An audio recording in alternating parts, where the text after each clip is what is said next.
Skogen har alltid varit en motor i svensk ekonomi, men nu hårdnar konflikten om hur den ska användas. Industrin vill säkra tillgången på råvara för att kunna investera och växa, medan lagstiftningen pekar mot minskad avverkning. Är Sverige på väg mot en ny syn på hur skogen ska användas och vad betyder det i så fall för industrin? Dagens gäst i Skogen och kapitalet är Viveka Bäckerman, vd för branschorganisationen Skogsindustrierna. Varmt välkommen. Tack. Tänk efter, första är du sitter i en av Sveriges mest polariserade samhällsdebatter. Hur är det? Å ena sidan så tycker jag att det är roligt att jobba i en bransch som engagerar så många. Men jag skulle önska att vi kunde prata mer med varandra och hitta lösningar. För min erfarenhet är att oavsett på vilken sida av debatten man befinner sig så finns det ett starkt engagemang. Så jag tror att det finns mycket större möjligheter att hitta lösningar än vad vi kanske tror. Eller framförallt vad de som står utanför tror. Du har ju nyligen släppt en rapport och hur skulle du beskriva skogens betydelse för svensk ekonomi idag? Först och främst, anledningen till att vi tog fram rapporten var att det i det politiska samtalet på senare tid har börjat föras fram åsikter om att men vi kan dra ner på avverkningen och sen ändå skapa samma värde genom att gå längre fram i värdekedjan. Och det är faktiskt inte så lätt gjort och inte ens säkert att det är företagsekonomiskt lönsamt att göra det. Så vi tog fram den här rapporten dels för att berätta om skogsindustrins betydelse men också för att berätta om hur värdekedjan ser ut. Och vi är en väldigt viktig näring för Sverige och har varit det under väldigt lång tid. Vi står för ungefär 10% av exportvärdet. 184 miljarder ungefär exporteras från skogsindustrin varje år. Vi har ett förädlingsvärde på 150 miljarder. Och då kommer 99 miljarder från papper och massa, 45 från sågverken och 6 från den skogliga värdekedjan. Och vi ger 140 000 människor varje år ett jobb att gå till. Så att vi är en viktig industri för Sverige. Men samtidigt som avverkningen har ökat så har ju skogsnäringens relativa betydelse minskat rent ekonomiskt. Hur ser du på det? Så vi har ju en industri som har växt under 1900-talet och den tidigare delen av 2000-talet. Mycket på grund av att vi har haft en skoglig tillväxt. Så vi har dubbelt så mycket skog idag som vi hade för 100 år sedan. Och i takt med det så har industrin också byggts upp. Det här finns möjlighet att fortsätta öka förädlingsvärdet. Framförallt genom att utvinna restprodukterna ännu bättre än vad vi gör idag. Men att skogsindustrin har kanske relativt sett blivit mindre betydelsefull. Det beror ju på att ekonomin har växt. Den totala ekonomin har växt och det är ju bra. Vi är ju till exempel många fler människor i Sverige än vad vi var för 100 år sedan. Så att samhället har blivit större, ekonomin har blivit större och skogsindustrin är fortfarande väldigt viktig för svensk ekonomi.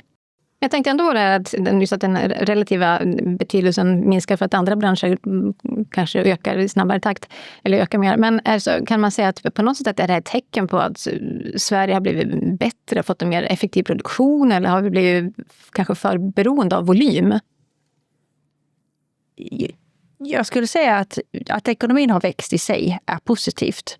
Skogsindustrin har alltid varit en industri som är ganska beroende av volym. Mycket på grund av att vi har en lågmarginalprodukt. Vi säljer inte iPhones utan vi säljer kartonger, vi säljer sågade trävaror i stor utsträckning. Vilket gör att marginalerna är mindre. Och samtidigt så har vi väldigt komplexa produktionsprocesser som gör att investeringarna är jättestora. Då behöver vi många produkter för att slå ut kostnadsmassan på. Så för oss är det viktigt att ha volym. Det har det alltid varit. Tänk du, skogsindustrin har ju tuffa tider just nu. Hur skulle du själv beskriva hur pressat är läget? Det är ett väldigt pressat läge. Det är drivet av många olika faktorer. Dels så har vi en global lågkonjunktur som dessutom förvärras av de geopolitiska händelserna. Alltså kriget i Iran till exempel har ju ytterligare fördjupat lågkonjunkturen. Trumps tullar sätter press på världsekonomin. Så det i sig pressar läget för industrin. Men sen har vi också en minskad råvarutillgång. Dels för att kriget i Ryssland har satt stopp för importen från Ryssland. Och sen har vi lagstiftning som också begränsar tillgången på råvara. Och sen som lök på laxen så har Kina ökat sin produktion ganska avsevärt. Och dessutom så har kvaliteten på de produkter som kommer från Kina också ökat. Så att de har blivit konkurrenter på vår marknad i en utsträckning som de inte har varit tidigare. Eukalyptus och kortfibrig massa. Ja, dels har de då stora eukalyptusplantager, men också de industriella processerna har utvecklats. Så att nu gör tekniken att de kan tillverka kartong till exempel av en kvalitet som de inte kunde göra tidigare. Så att, vad tänker du om det? Ja, det jag tänker är ju dels behöver företagen såklart fortsätta att göra det som de alltid har gjort, det vill säga hela tiden vässa sina produktionsprocesser. Men Europas politiker behöver ju också fundera kring hur man skapar konkurrensförutsättningar för europeiska företag. Och i svenskt fall så har den svenska skogsindustrin har påverkats mycket av att vi har sett mycket lagstiftning där man undantar skog från brukande. Men vi är ett land som är långt ifrån våra kunder, vi har höga transportkostnader. Vi har nyligen åkt ut ur det så kallade ETS-systemet, vi fick inte fria tilldelningar i elhandelssystemet. Så det har kommit många lagstiftningar som påverkar vår konkurrenskraft. Och där tycker jag att man från politiskt håll får se över, vill vi ha konkurrenskraftiga företag i Europa så behöver man nog se till att vi har lagstiftning som går och som gynnar och främjar det. Men tänkte just på det, jag har haft tidigare gäster här som har uttryckt en väldigt stor oro just för konkurrensen från Sydamerika och Kina med den eukalyptusmassan och sånt där. Är det en ödesfråga?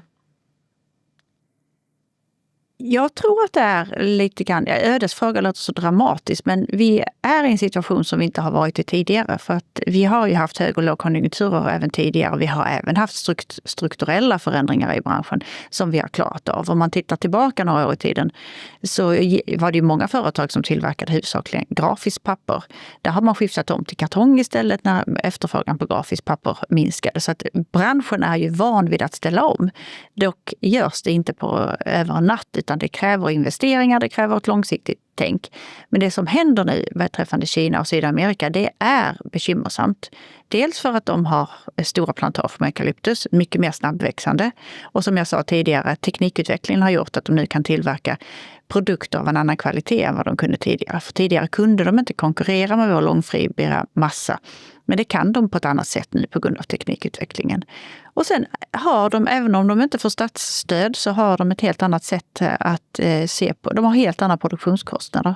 Mycket lägre löner till exempel. De har mycket lägre, överlag har de lägre produktionskostnader. Så att det är bekymmersamt. Och här gäller det att, inte minst att politikerna tänker till. Och så här, vill vi ha kvar en livskraftig industri i Europa så behöver vi se till att vi har rätt förutsättningar. Och jag tror att det här behöver man verkligen tänka till. För det som omvärldsläget nu har gjort, det har ju visat hur otroligt farligt det är att vara beroende av den fossila ekonomin från icke-demokratiska stater. Alltså Sverige står ju ändå ganska bra jämfört med många andra länder i det att vi har ett fossilfritt energisystem. Man kommer längre i omställningen. Ja, vi har kommit längre i omställningen. Och där är ju skogen en fantastisk resurs som vi ska se till att fortsätta att förädla. För att ett fossilberoende är farligt, både för klimatet men också av demokratiskäl. Jag tänkte, samtidigt så är det flera av de stora bolagen som själva konstaterar att det finns en överetablering av massabruk till exempel. Kan det vara så att industrin har satsat och byggt för mycket? Att det faktiskt kostymen är för stor? Jag tror inte det, för att vi verkar ju på en internationell marknad och det har funnits en global stor efterfrågan. Och jag tror ju att efterfrågan kommer komma igen. Nu är vi i en lågkonjunktur, vi kommer komma ut ur en högkonjunktur. Och vi är en industri som är beroende av att ha volym för att slutprodukten är förhållandevis billig. Så vi behöver ha många produkter att slå ut en ganska stor investeringsbas. För investeringar inom papper- och massaindustrin är stora. Det är stora på långa processer, det är stora investeringar. Så att vi behöver ha volym. Att det finns en överkapacitet beror väldigt mycket på att det har gjort att den här ytterligare volymen kommer in nu från Sydamerika och Kina. Så jag skulle inte säga att företagen har överinvesterat, utan de har ju tagit investeringsbeslut baserat på den efterfrågan man har sett och också på den möjligheten att få råvara som man har sett. Och där har ju förutsättningarna ändrats. Och det är mycket det som är oroande just nu. För jag tror att efterfrågan kommer komma tillbaka. Men då vill det ju till att vi fortfarande har tillgång på råvaror för att kunna möta den ökade efterfrågan. För 2 bolags-vd:ar har suttit här och sagt att de tror att minst ett eller ett par kommer försvinna massabruk för att det är helt enkelt kostymen måste krympa. Vad tror du om det? Det kan mycket väl bli så. Och vad tänker du kring det då? Är det för att är det rätt bara är det tidens tand eller är det på något sätt att det ska behöva pareras? Alltså, i grunden så tror jag på marknadskrafter och att företagen måste se till att vara konkurrenskraftiga. Men jag kommer tillbaka till det här att jag tycker också att politikerna behöver tänka till. Vill vi ha produktion i Sverige, då måste vi säkerställa att vi har tillgång på råvara, att vi har konkurrenskraftiga transporter, att vi fortsätter ha konkurrenskraftig tillgång på energi. Så att det är klart att alla kommer kanske inte klara sig i konkurrensen, men jag tycker ändå att det finns anledning för svenska politiker att tänka till. Och inte bara svenska politiker utan även politiker på EU-nivå. Hur skapar vi konkurrenskraftiga företag? Eller vilka förutsättningar kan vi ge så att företagen i Sverige och Europa kan fortsätta att vara konkurrenskraftiga? För vad händer med Sveriges ekonomi om avverkningen minskar kraftigt så som det pekar mot? Vi har gjort beräkningar som visar på att om man gör de här neddragningarna som har aviserats i vissa lagstiftningar. Nyligen, just nu så håller vi på att i Sverige att implementera naturrestaureringsförordningen. Och skulle den implementeras i sin mest långtgående version så har vi räknat med att det skulle kunna leda till att vi tappar 17 000 arbetstillfällen. Det skulle innebära ganska kraftiga neddragningar av avverkningarna och då skulle det drabba både sågverken och papper- och massaindustrin. Och som sagt, 17 000 arbetstillfällen, det är ganska många i Sverige. Samtidigt så har det också, jag tänkte, vi är 140 000 verksamma idag. Om man då tittar historiskt, hur har den kurvan rört sig? Det är klart att det var ju jättemånga fler som jobbade i skogen för 50-100 år sedan. Men de jobben vill vi inte ha tillbaka. Alltså det var ju manuella huggare. I norra Sverige fick man gräva bort en meter snö för att sen såga ner ett träd. Det är klart att den typen av jobb vill vi inte ha tillbaka. Men då var de många fler. Så att idag har vi säkra och trygga jobb. Men det är också väldigt omdiskuterat biologisk mångfald och kalhyggesbruk. Hur ser du på den kritiken som förekommer just när det gäller kalhyggesbruket? Jag är stolt över det svenska skogsbruket. Jag tycker att vi har ett skogsbruk som alla har anledning att vara stolta över. Sen om man går tillbaka lite i tiden så när vi började med kalhyggesbruken då startade man det för att man skulle restaurera de skogar som var i ganska dåligt skick. Och då började man hugga ner stora ytor, återplantera. Och det ledde till att vi fick mycket produktion. Det är därför vi har dubbelt så mycket virke som vi hade för 100 år sedan. Men man bortsåg från perspektivet biologisk mångfald. Det insåg man i slutet av på 70- och 80-talet. Och sen ställde vi om politiken på 90-talet. Så från och med den nya skogsvårdslagen på 90-talet så har vi börjat jobba med 2 jämställda mål. Det vill säga produktion och miljö är lika viktiga. Och de skogarna som har planterats och som har växt sedan 90-talet, de har en god balans. De har bra biologisk mångfald. Sen har de skogarna som är äldre inte alltid den biologiska mångfald som vi skulle önska. Men om man tittar på, vi jobbar i långa tidscyklar och det kommer successivt bli bättre. Men jag skulle säga att det är inte kris så som det bollas upp ibland, utan vi har den biologiska mångfalden i Sverige är god, framförallt i de skogarna som har startats från 90-talet och framåt. Tänker du om den här nya listan då från Naturvårdsverket, nu med listan med nya skyddsvärda arter? Vet inte, bland annat knäroten var det många som hoppades eller tänkte att det skulle försvinna från listan, men den är kvar. Vilka effekter får det, tänker du? I Sverige så har vi en modell som bygger på 2 jämställda mål. Det innebär att vi försöker få höga naturvärden i alla skogar. Så att målsättningen är att även de skogar som brukar ska ha höga naturvärden. Men det bygger ju också på att vi ska kunna fortsätta att bruka skogarna trots att det är höga naturvärden i de skogarna. Och den diskussionen tycker jag att vi behöver ha, både med Naturvårdsverket och med miljörörelsen. Hur försvarar vi den svenska modellen? Hur ser vi till att vi fortsätter att kan fortsätta med arbetet att öka den biologiska mångfalden och få fortsätta att bruka? Så att listan i sig är nog inte det mest problematiska. Jag skulle säga att det är synen på hur vi betraktar naturvärdena i skogen och hur vi ser på hur vi får bruka skogarna. Det tycker jag är en diskussion vi behöver ha, för att vi vill ha höga naturvärden i alla skogar, men vi vill också få bruka skogarna, för det behöver vi. Men finns det skogar som inte bör avverkas eller bör brukas? Ja, det finns skogar som inte bör avverkas. Flertalet av dem är redan skyddade. Men det finns även ytterligare skogar som man säkert behöver undanta från brukande. Men de flesta skogar kan vi bruka och samtidigt höja de biologiska värdena i. Delar av svensk skogspolitik har ju fått lite internationell kritik på sistone. Vad tänker du om det? Jag tycker det är tråkigt, för att jag tycker vi har ett skogsbruk som vi kan vara stolta över.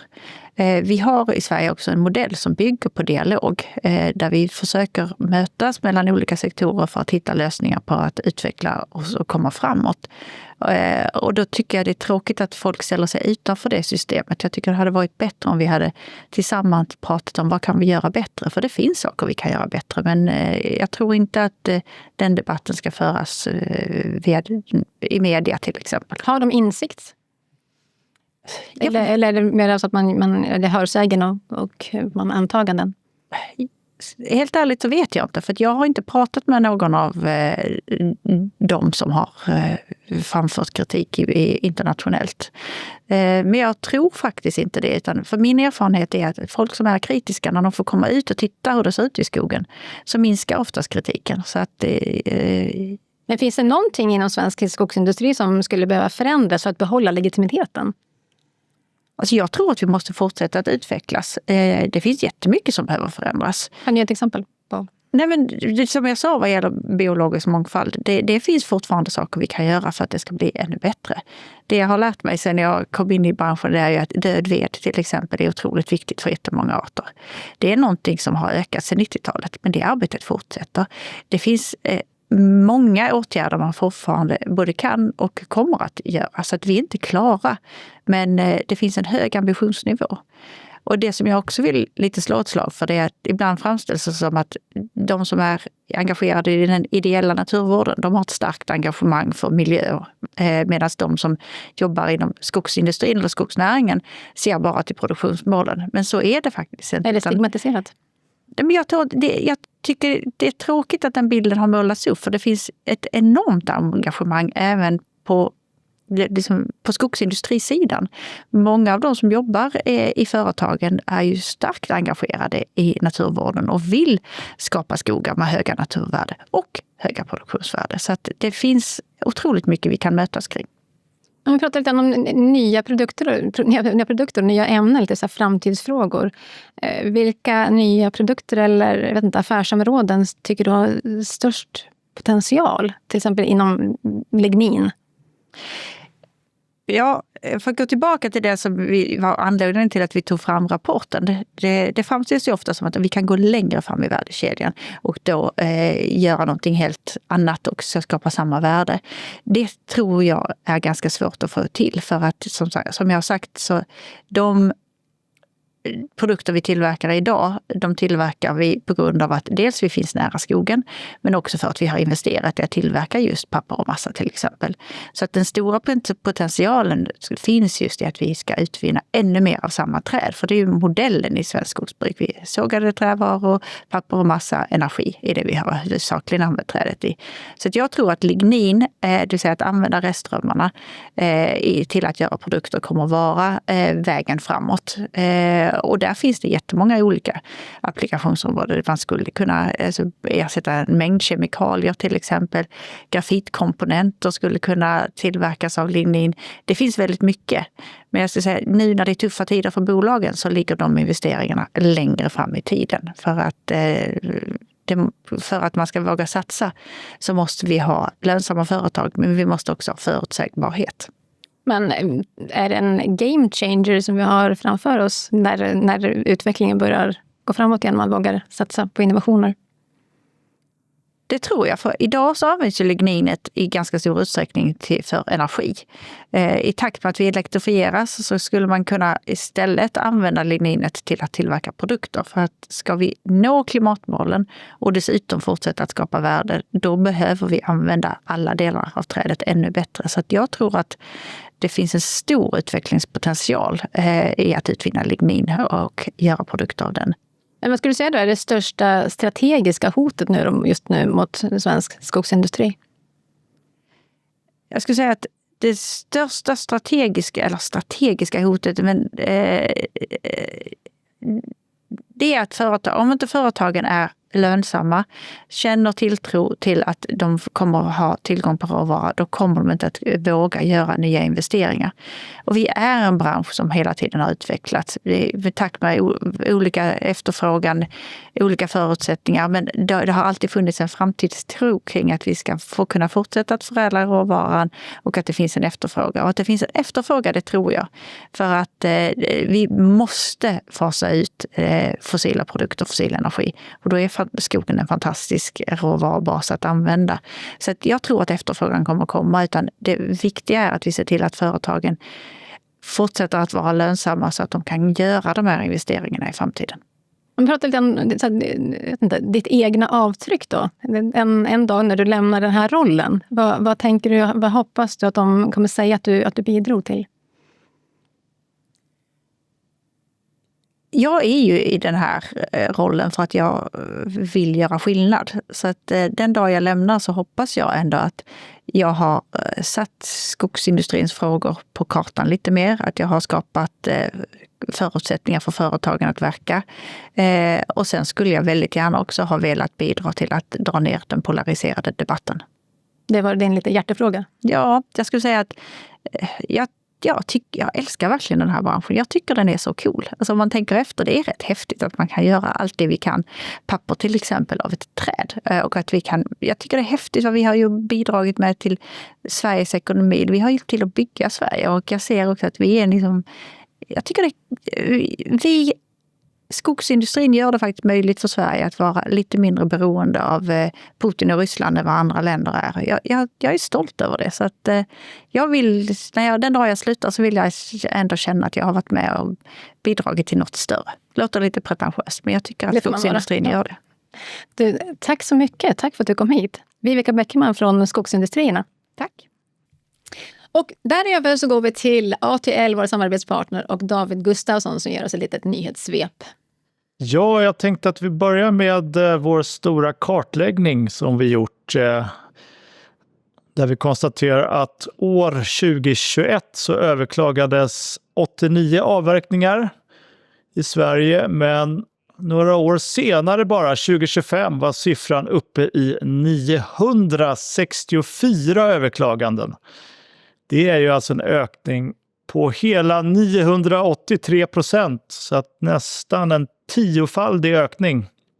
En förklaring är juridiken, för efter 2020 så kom flera domar som gav miljöorganisationer, ideella sådana, större möjlighet att överklaga skogsärenden.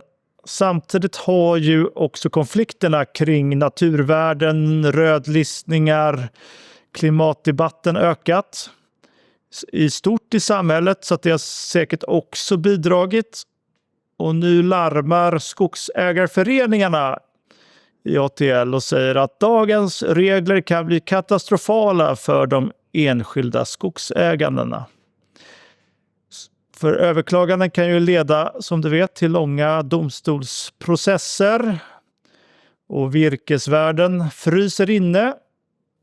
Så att nu är Norra Skog ute och säger att man vill se avgifter för överklaganden. Och varför då? Jo, det är för att höja tröskeln då för att överklaga en planerad avverkning. Och Södra menar att juridiken har gått lite för långt i skogen nu.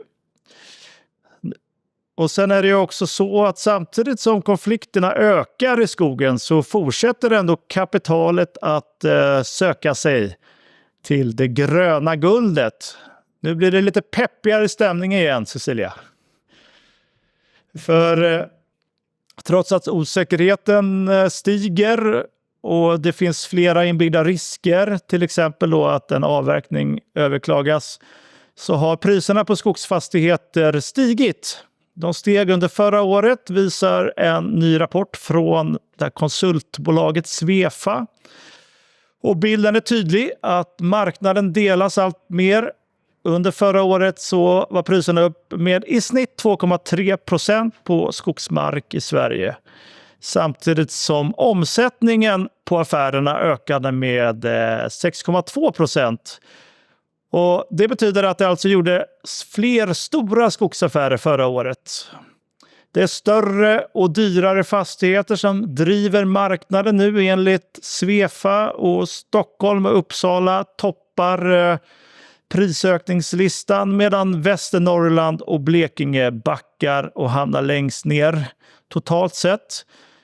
Så här beskriver man en tudelad marknad där fastigheter blir hetare och mer attraktivare om det är bra tillväxt på skogen, om det finns avverkningsklar skog och om skogen ligger nära till exempel en storstad eller annan tätort, och gärna nära sågverken också.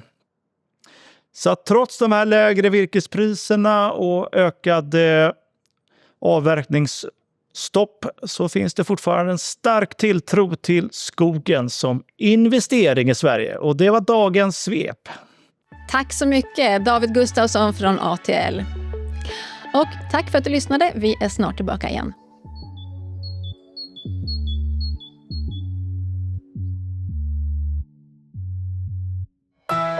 Det här var en produktion från EFN.